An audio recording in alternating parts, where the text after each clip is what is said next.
Salam, selamat bertemu kembali dalam channel Langsung Sitorus ini.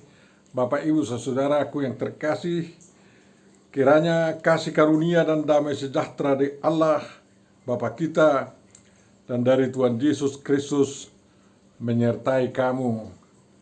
Amin. Marilah kita baca firman yang akan kita renungkan, yakni Ibrani 1 ayat 5 sampai ayat yang ke-12 yang judulnya Anak Allah lebih tinggi daripada malaikat-malaikat. Kita baca Ibrani 1 ayat 5 sampai 12. Karena kepada siapakah di antara malaikat-malaikat itu pernah ia katakan, "Anakku engkau telah kuperanakkan pada hari ini, dan aku akan menjadi bapaknya, dan ia akan menjadi anakku." Dan ketika ia membawa pula anaknya yang sulung ke dunia, ia berkata, "Semua malaikat Allah harus menyembah dia." Dan tentang malaikat-malaikat ia berkata, "Yang membuat malaikat-malaikatnya menjadi badai dan pelayan-pelayannya menjadi nyala api." Tetapi tentang anak, ia berkata, "Tahtamu, ya Allah, tetap untuk seterusnya dan selamanya, dan tongkat kerajaanmu adalah tongkat kebenaran. Engkau mencintai keadilan dan membenci kefasikan. Sebab itu Allahmu telah mengurapi engkau dengan minyak sebagai tanda kesukaan, melebihi teman-teman sekutumu. Dan pada mulanya, ya Tuhan, engkau telah meletakkan dasar bumi, dan langit adalah buatan tanganmu. Semuanya itu akan binasa, tetapi engkau tetap ada. Dan semuanya itu akan menjadi usang seperti pakaian, seperti jubah akan engkau gulungkan mereka, dan seperti persalinan mereka akan diubah. Tetapi engkau tetap sama, dan tahun-tahunmu tidak berkesudahan." Demikian firman yang akan kita renungkan, Bapak Ibu, saudara-saudariku yang terkasih. Tentu saja yang berbahagia adalah orang yang mendengarkan, memelihara, memahami, menghayati, dan melakukan perintah firman Tuhan, yakni dengan melakukan perbuatan-perbuatan apa yang dikehendaki dilakukan orang lain kepada yang bersangkutan. Amin. Bapak Ibu saudara, kalau kita membaca catatan-catatan kaki yang ada di dalam Ibrani 1, di situ tertera catatan bahwa ayat 5, Ibrani 1 ayat 5 dapat dibandingkan dengan 2 Samuel 7:14, 1 Tawarikh 17 ayat 13, Mazmur 2 ayat 7, dan Ibrani 1 ayat 6 dapat dibandingkan dengan Mazmur 97 ayat 7, Ibrani 1 ayat 7 dapat dibandingkan dengan Mazmur 104 ayat 4, dan Ibrani 1 ayat 8 sampai 9 dapat dibandingkan dengan Mazmur 45 ayat 7 sampai 8, dan Ibrani 1 ayat 10 sampai 12 dapat dibandingkan dengan Mazmur 102 ayat 25 sampai 27 atau 28. Bapak Ibu saudaraku, dengan catatan-catatan itu dapat kita meyakinkan diri bahwa penulis surat Ibrani adalah seorang teolog, seorang pemberita kebenaran Kristus yang mendasarkan beritanya, teologinya pada kabar baik di Perjanjian Lama. Dan makanya kita sangat beralasan bahwa memang penulis Ibrani menunjukkan suratnya ini kepada orang-orang Yahudi dalam rangka menguatkan iman mereka yang sudah menjadi Kristen dan juga memanggil mereka yang belum menjadi Kristen bahwa iman percaya umat Kristen itu adalah lanjutan daripada apa yang diimani berdasarkan Perjanjian Lama, namun semuanya diperbaharui dalam Perjanjian Baru. Karena penulis Ibrani benar-benar percaya bahwa di dalam Yesus Kristus semua nubuatan, semua firman Tuhan atau janji Tuhan yang dinyatakan di dalam Perjanjian Lama, baik dalam kitab Musa, dalam kitab sejarah, kitab nabi-nabi, maupun dalam kitab Mazmur, dipenuhi di dalam Yesus Kristus.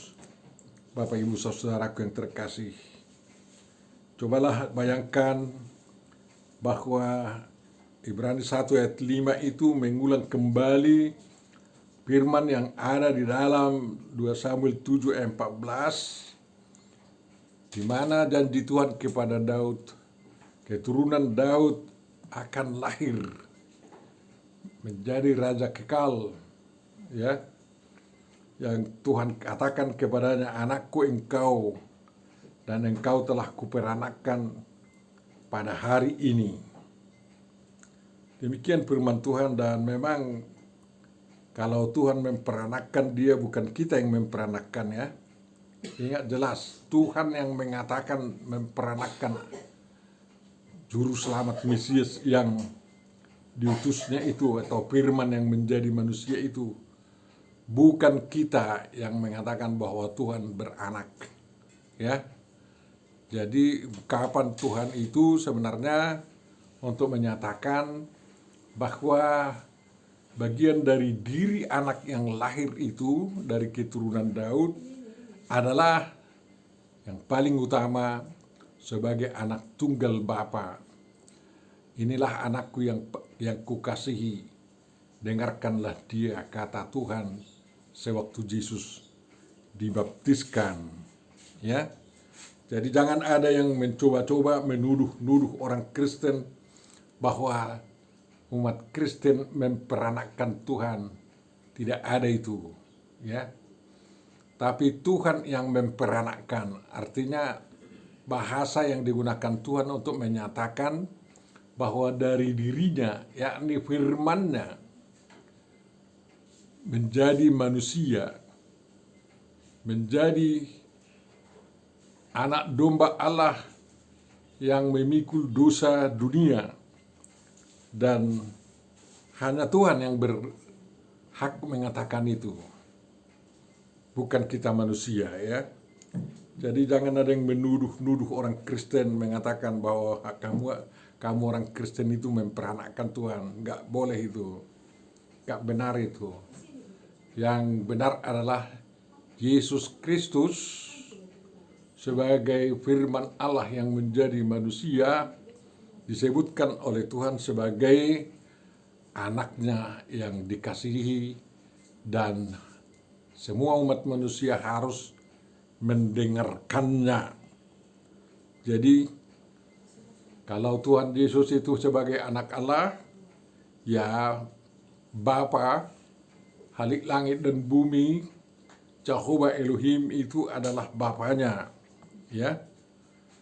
Dan sebagai pertanda bahwa Tuhan berkuasa untuk mendatangkan dirinya, memperkenalkan dirinya sebagai anaknya, makanya dia katakan, ia akan menjadi anakku, menjadi bagian diriku, atau menjadi diriku yang benar-benar bisa bergaul dengan manusia, dalam wujud diri manusia yang tidak bernoda. Yang sangat penting ialah bahwa Tuhan Yesus itu adalah satu-satunya anak Allah. Konsep itu tidak meniru, ya, tidak mengambil alih teologi kaum Yunani yang percaya bahwa dewa-dewinya beranak pinak, ya, tidak. Itu sama sekali berbeda. Makanya Tuhan Yesus itu tidak sama dengan Dionysius yang belakangan ini dituduh-tuduhkan sebagai penampakannya di dalam Yesus Kristus, bukan, ya. Jadi itulah anaknya yang sulung. Adakah yang tidak sulung? Yang tidak sulung tentu saja adalah kita-kita ini semua. Ya. Karena kita digelari juga sebagai anak-anak Allah, anak-anak Tuhan. Itu gelar itu juga diberikan Tuhan kepada kita, bukan kita sendiri yang mengangkat diri kita menjadi mendapat gelar anak-anak Allah atau anak-anak Tuhan. Seberapa banyak sejak dulu 2000 tahun yang lalu orang yang mengikut Tuhan Yesus Kristus dan percaya kepada Yesus Kristus, semuanya itu anak-anak Tuhan, anak-anak Allah dalam arti pengikut Tuhan Yesus Kristus. Tapi hanya satu yang sulung, anak Allah yang sulung, yakni Yesus Kristus. Di kalangan kita pun kalau anak yang sulung punya hak-hak yang istimewa terhadap anak-anak yang lainnya. Dia punya hak mengatur, ya, anak-anak yang tidak sulung itu. Dan itulah yang dikerjakan oleh Tuhan Yesus kepada kita sejak kedatangannya ke dunia sampai kenaikannya juga kembali ke surga. Waktu dia lahir, ya, dia datang membawa berita sukacita, kemuliaan bagi Allah di tempat yang maha tinggi, dan damai sejahtera di bumi di antara manusia yang berkenan kepadanya. Dan bukan hanya itu, anak ini diberi nama Yesus, Yesua, Yasa, atau Jehovah Yasa. Jadi kalau Yasa itu kata kerjanya menyelamatkan. Jadi Jehovah menyelamatkan. Jadi dengan demikian sejak kedatangan Yesus dalam kelahirannya di Bethlehem, Tuhan bertindak untuk menyelamatkan umatnya, sehingga nama Yesus itu diberi artikan dialah juru selamat dunia. Juru selamat dari mana? Juru selamat dari kungkungan dosa atau hukuman yang diakibatkan oleh dosa warisan maupun oleh dosa perbuatan-perbuatan yang disesali. Bapak Ibu saudaraku yang terkasih, di dalam Daniel itu anak itu disebut anak manusia yang datang kepada Bapa dan diberi kuasa, ya, baik di bawah bumi, kuasa di bumi, dan kuasa di langit atau di surga. Dan itulah yang dinyatakan oleh Tuhan Yesus sewaktu dia naik ke surga. Kepadaku telah diberikan kuasa terhadap semua kuasa yang ada di bumi, di bawah bumi, dan di langit atau di surga. Maka walaupun Gabriel yang datang memberitahukan kelahiran Yesus Kristus, Yeshua HaMashiach itu, bukan Gabriel yang kita hormati atau kita sembah, tetapi semua Gabriel, semua malaikat-malaikat, bala tentara surga menyembah kepada anak yang lahir itu, atau anak Allah yang tunggal itu. Dan kita semua mengikut itu. Para gembala datang menyembah bayi yang lahir di kandang domba, di Migdal Eder, di tempat perlindungan, penjagaan, pemeliharaan domba yang akan dipersembahkan untuk tebusan dosa umat manusia di Bait Suci. Bapak Ibu saudaraku yang terkasih, itulah yang diberikan kepada kita sewaktu kelahiran Yesus Kristus, sehingga kita pantas dan harus sebenarnya bersukacita.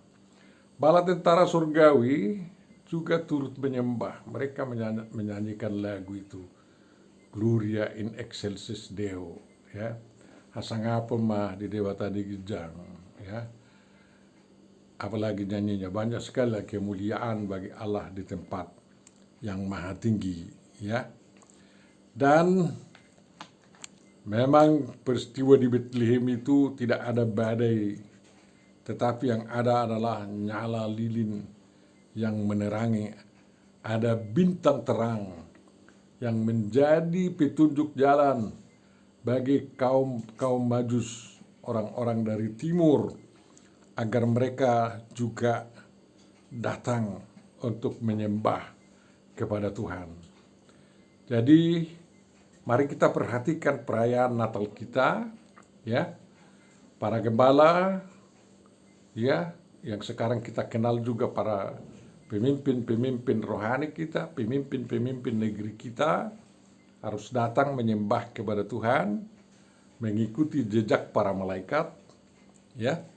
Siapa yang mengaku Yesus Kristus itu atau Isa Al-Masih itu harus membuat Isa Al-Masih lebih tinggi dari siapapun, dari nabi manapun, dan mereka harus menyembah Tuhan Yesus Kristus. Makanya di mana-mana ada simbolnya, ya. Baik di pusat peribadahan mereka ada juga simbolnya dulu, tapi sekarang sudah dibuang. Itu menjadi dosa mereka yang harus diperhitungkan nanti di akhir zaman, ya. Lihatlah para orang Majus itu, mereka tidak datang sendiri, ya, tetapi bersama-sama mengikuti bintang itu.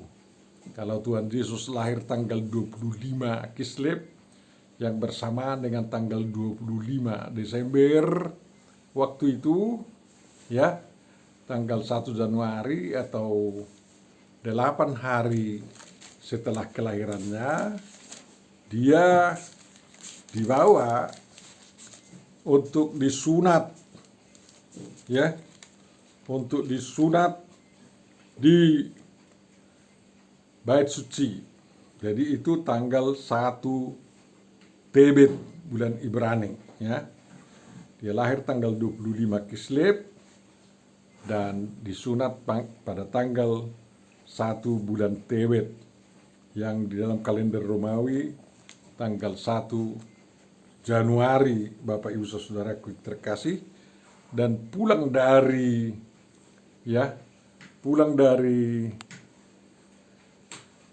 Bait Suci, mereka tidak lagi ke kandang domba itu, melainkan ke rumah yang sudah ada di Bethlehem, karena sudah dikosongkan oleh orang yang pulang ke kampungnya setelah mendaftarkan diri di sensus oleh Agustus itu. Dan di antara tanggal 25 Kislev ke tanggal 1 Tebet itulah para Majus datang, dan pertama-tama mereka melapor dan bertanya kepada Herodes Antipas. Dan Herodes menyuruh para ahli Taurat untuk menyelidiki di mana raja yang baru lahir itu, dan mereka temukan memang di Bethlehem. Dan Herodes mengatakan, laporkan kalau sudah bertemu agar aku ikut menyembah. Sayang sekali dia tidak konsisten, melainkan membuat anak-anak menangis, meratap, mati, kehilangan nyawa, seperti dulu di Rama, dibunuh oleh tentara-tentara Herodes yang kejam itu. Jadi di antara 8 hari itulah para Majus datang bertemu. Jadi bukan lagi di kandang, bukan setelah disunat ya. Tuhan Yesus disunat, kita tidak disunat. Karena apa? Tuhan Yesus telah mengganti sunat itu dengan baptisan kudus. Dan kita menjadi pengikut Yesus tidak perlu menjadi orang Yahudi. Dan itu yang diajarkan oleh Paulus untuk kita ikuti. Jadi jangan ragu dengan adanya provokasi orang-orang yang anti Kristen sekarang ini mengatakan kalian itu sesat, tidak mengikuti ajaran Tuhan di perjanjian lama kalian, katanya. Tuhan Yesus telah memperbaharuinya semua ya. Dan tahta Daud itu memang sementara saja ya. Tapi Tuhan sudah berjanji bahwa dari keturunan Daud ya akan lahir menjadi raja kekal. Makanya di dalam Tarombo Yesus itu diberitahu bahwa baik Yosef adalah keturunan Daud dan baik Maria adalah juga keturunan Daud. Tapi sebenarnya Maria itu adalah sanak daripada Elizabeth dari keturunan Harun. Ya, jadi dua-duanya ada di sana. Yang lahir itu adalah keturunan raja dan keturunan imam. Bapak Ibu saudaraku yang terkasih. Hingga kemesiasannya adalah diurapi menjadi raja kekal. Tongkat kerajaannya adalah tongkat kebenaran. Orang Batak tongkat kerajaannya adalah tongkat Sialegudi yang juga mengandung kebenaran berdasarkan adat Batak. Karena apa? Apa yang baik yang dirintis diperbuat oleh kakek moyang mereka dulu harus diperbaiki, diikuti oleh generasi-generasi yang berikut. Puraja Zulu mertukut Sialegudi. Nabi nain akka adat na Zulu naringgani, akka aturan naringgani, dihutun dipature akka no pudi. Begitulah orang Batak. Jadi tongkat kerajaan daripada orang Batak bukan tongkat tunggal panaluan, tetapi seperti tongkat Musa, seperti tongkat Tuhan Yesus Kristus, tongkat kebenaran. Makanya raja-raja orang Batak itu barulah raja apabila dia memang benar, bukan soal wilayah di sana.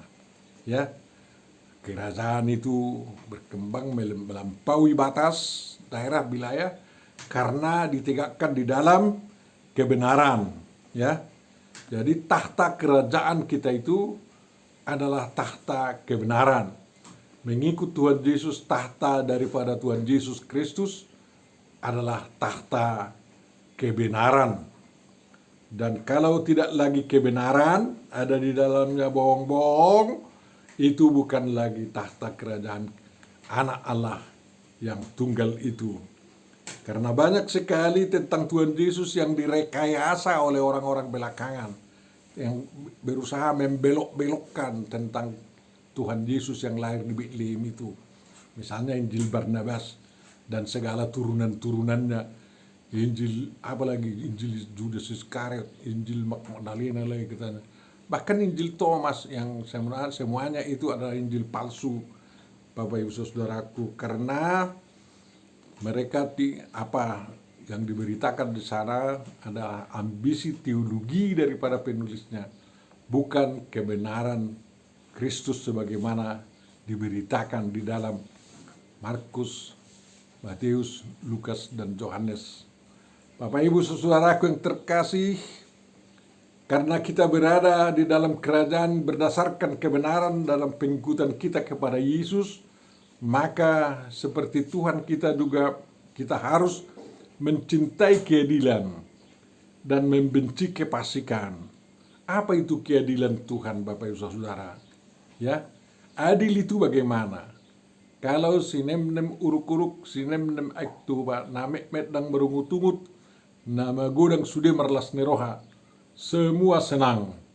Ya, makanya orang Batak menyanyikan dalam malam kelahiran Yesus Kristus, bukan malam kudus, tetapi sonang ni. Ya, dan sonang itulah keadilan Tuhan. Semua diinginkan Tuhan agar umat manusia sonang.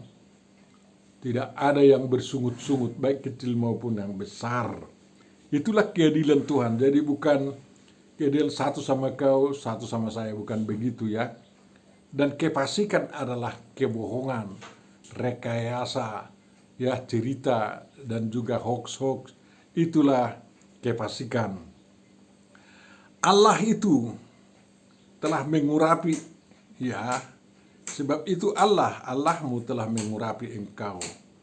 Urapan bukan dengan minyak urapan yang sering kita kenal, tetapi minyak sebagai tanda kesukaan bahwa Tuhan bersuka melihat kita. Ya, kita tidak menjadi manusia yang bau di hadapan Tuhan, tetapi manusia yang harum. Kita persembahkan tubuh dan jiwa kita menjadi tempat kudus yang harum, di mana semua orang bersama kita dapat bersenang hati, bersonang niroha dalam kelahiran dan juga dalam pekerjaan Yesus Kristus. Ya, kita sudah dipilih dari sejak dunia diciptakan. Orang heran dengan itu. Jadi ada yang dipredestinasi, sebenarnya ditentukan untuk mendapat hidup yang luar biasa indahnya. Ya, kita tidak pernah dipredestinasi masuk neraka, ditetapkan. Tetapi kemauan bebas kita yang dianugerahkan Tuhan itu, free will kita, membuat kita memberontak sehingga kita melawan predestinasi, ketentuan yang diperbuat Tuhan bahwa kita masuk surga, sehingga kita membelok ke jalan yang lain, menuju neraka. Jalan satu-satunya dan kebenaran dan kehidupan, yakni Yesus Kristus, kita tinggalkan, dan itulah yang menjadi masuk neraka. Siapa tetap setia mengikut Yesus, itulah yang sudah dipredestinasi sejak alam semesta diciptakan dan akan masuk ke surga. Itulah kebahagiaan kita Bapak Ibu Saudara, hanya mematuhi Yesus kita sudah masuk surga. Bukan dengan ritus-ritus keagamaan kita yang terutama. Ritus-ritus keagamaan kita itu nomor 100 semua. Tetapi hidup kita seutuhnya adalah, ya, menjadi pertanda bahwa kita orang yang telah diurapi masuk ke surga dan telah ditentukan sejak zaman purbakala menjadi waris surgawi baik di bumi maupun di surga kelak. Sehingga Bapak Ibu Saudaraku, waktu Tuhan Yesus juga dibangkitkan dari mati, dia dianugerahi, dia diberi tubuh ya kemuliaan ya. Dan jubahnya yang lama itu bukan itu yang dipakai-pakainya lagi ya. Walaupun miripnya sama ya, dilihat oleh para muridnya. Tetapi jubahnya yang lama itu digulungkan aja, ditinggalkan di mana itu ya, entah di mana, tapi kain kafan yang membungkusnya ditinggalkan di kuburan itu kan. Tetapi ternyata dia telah pakai berpakaian juga. Dari mana? Itu pakaian kemuliaan. Demikian juga kita, pakaian kehinaan yang ada dalam diri kita itu dibuangkan aja. Mari ganti dengan pakaian kemuliaan yang dari Tuhan Bapak Ibu Saudara. Dan pakaian duniawi kita itu menjadi pakaian yang usang, ya. Dan sebenarnya itu harus ditinggalkan. Seorang istri, seorang ibu yang melahirkan bahwa pakaiannya pasti berlumuran darah, dan darah itu adalah darah najis, ya. Dan perempuan itu harus mensucikan diri. Makanya pakaian persalinan juga harus ditinggalkan. Tidak perlu dibelas kasihi dan dimasukkan lagi ke mesin cuci. Bukan, itu ditinggalkan dan dipergunakan dengan pakaian kemuliaan wanita di dunia ini sewaktu merawat bayinya. Demikian juga Maria waktu itu, walaupun tidak ada bidan ya, dia berpakaian kemuliaan setelah melahirkan Yesus Kristus di kandang domba itu. Tahun-tahun Tuhan tidak berkesudahan. Namanya pun Tuhan sudah yang kekal. waktunya pun kekal. Waktu kita yang terbatas. Kita tidak sanggup menjalani waktu kekal kita. Tetapi kalau kita mampu, ya silangkan aja 200 tahun, 900 tahun. Tapi dalam Alkitab tidak ada yang 1000 tahun umurnya. Tapi di surga kita lebih dari 1000 tahun. Makanya lebih lama kita di surga hidup daripada di dunia ini. Untuk itulah makanya waktu kita yang kita 90 tahun sudah bagus katanya, atau seperti Musa 120 tahun. Kita gunakanlah waktu yang singkat ini untuk menjadi manusia yang mulia di dunia ini. Dan kita nanti kekal, bukan hanya 120 tahun, tetap manusia mulia di hadapan Tuhan kita. Dan kita menjadi warga kerajaan sorga yang tidak berkesudahan. Bapak, Ibu, saudaraku yang terkasih, selamat hari Natal bagi kita semua. Tuhan memberkati kita tanpa kecuali. Amin. Tuhan Bapa Surgawi, terima kasih atas perlindungan yang telah diberikan kepada kami. Mudah-mudahan itu mendorong kami untuk semakin bertekad setia mengikut Yesus Kristus dan memberitakan firman-Nya. Berikanlah sukacita kepada semua orang yang merayakan Natal pada hari ini tanggal 25 Desember. Dan walaupun mereka merayakan secara sembunyi-sembunyi atau secara terang-terangan, kiranya makna Natal dapat mereka nikmati demi kesejahteraan dan senangnya kehidupan mereka di dunia, dan demi kemuliaan Tuhan kami yang maha kekal itu. Dalam Yesus Kristus sempurnakan dan kabulkanlah doa kami. Amin.